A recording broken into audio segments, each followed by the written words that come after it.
it turns recessions into depressions, because the federal government, when revenue declines, is not able to step up and spend and do what it needs to do to keep the economy going until things can turn around.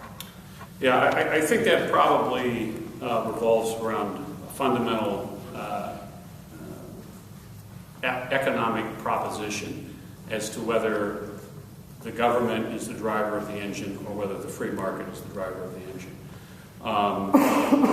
There are some who believe, as you've indicated, that the way to stimulate the economy is to take more money from the private sector, give it to the government, and have the government spend it in a less efficient way and in a less free way.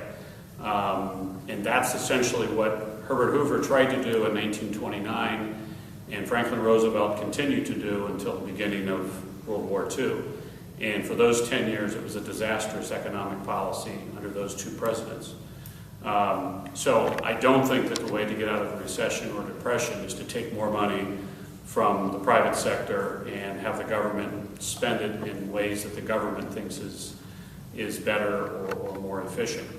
I do think that this is something that's going to happen over a period of time. We've got a very sick patient here, the federal government, and it's something that was created somewhat starting with Hoover and Roosevelt during the Depression, but really accelerated under Johnson, and under Johnson, Nixon, and Carter in those 15 years or so.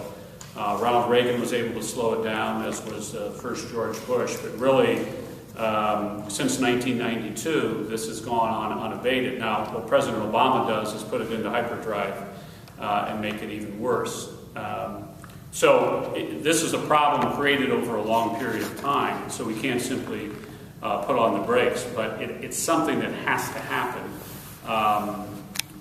because, again, there really isn't any other way to solve this problem. You talked about, of course, the problems that would